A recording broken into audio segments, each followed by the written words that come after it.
Naghain ng panibagong diplomatic protest ng Pilipinas kaugnay ng bagong panghaharas na mga barko ng China sa West Philippine Sea.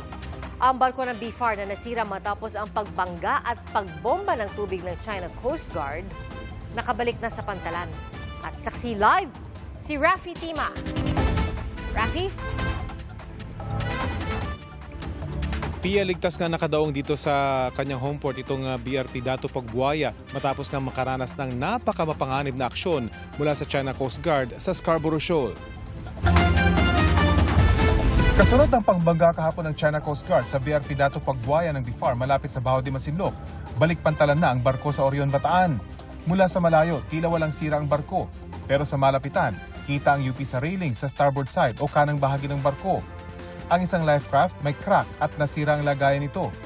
Na-deform ang navigational light ng barko. Nasira ang fire hose box at maging air conditioning.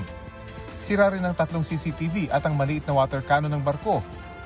Sa mas malinaw at kumpletong video mula sa Dato Pagbuaya, makikita kung paano tinarget ng China Coast Guard ang exhaust system o tambutso ng barko ng BFAR. Kapag pinasok ito ng tubig, posibleng mamatay ang makina nito na lubhang delikado ngayong nasa gitna sila ng laot. Mabuti na lamang at may proteksyon ito. Sunod namang tinarget ng water cannon ng tangke ng krudo na pinang-resupply ng BFAR sa mga mangingisdang Pinoy. Kita ang talsik ng tubig matapos tamaan ng 3 malalaking tangke na gawa sa PVC. Nang hindi ito umubra, dito na binilisan ng higanteng barko ang antar nito hanggang sa abutan at banggain sa gilid ang maliit na barko ng BFAR. Ayon sa crew ng barko, tumagilid ng halos 40 degrees ang BRP Dato Pagbuaya nang bangkain sila sa gilid. Kung itinuloy raw ng China Coast Guard ang paggitgit nito, hindi raw malayong tuluyan silang tumagilid. Ayon sa BFAR, 2 taon pa lang mula nang ikomisyon ng BRP Dato Pagbuaya. Kaya nakakalungkot na marami na itong sira. Hopefully by next year, madagdagan ang ating mga floating assets. At in terms of quality, ay sinisiguro din naman natin na yung kalidad ng mga materials.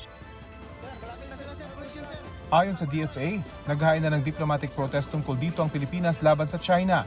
Ipinotesta rin ang pagbabangga ng China sa barko ng BFAR sa Escoda Shoal. Are we going to summon the Chinese ambassador, Secretary?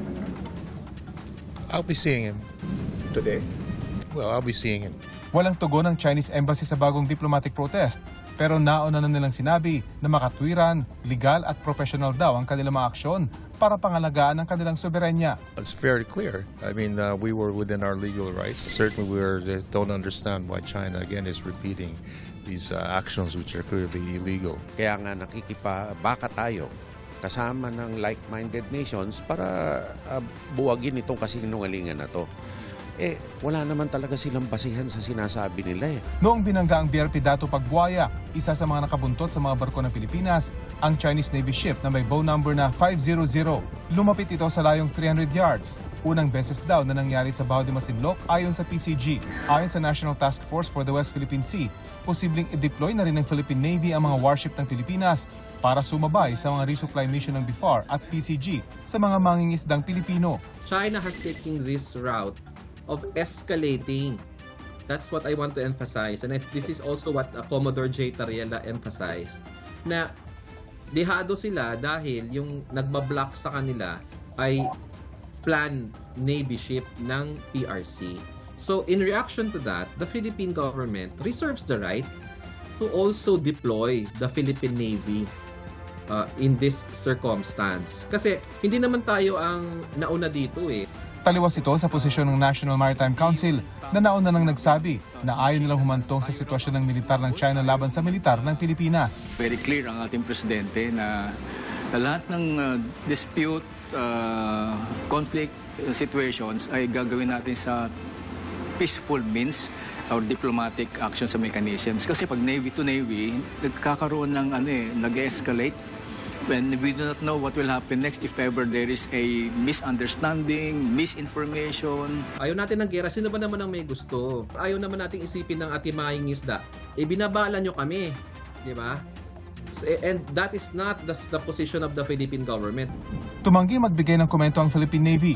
Pero sa isang statement, sabi ng Philippine Navy, nagmamasid daw ang AFP sa lahat ng nangyayari at tiniyak na naroon din sila sa lugar. Bukas PIA inasahang magkakaroon ng malalimang inspeksyon dito sa BRP Dato Pagbuaya para malaman kung gaano talaga katindi ang tinamo nitong pinsala. Posible umanong abutin ng 3 linggo o higit pa ang pagsasaayos sa mga nasirang bahagi nitong barko. Live mula dito sa Orion, Bataan para sa GMA Integrated News, ako si Rafi Tima, ang inyong saksi. Mga kapuso, maging una sa saksi. Mag-subscribe sa GMA Integrated News sa YouTube para sa iba't ibang balita.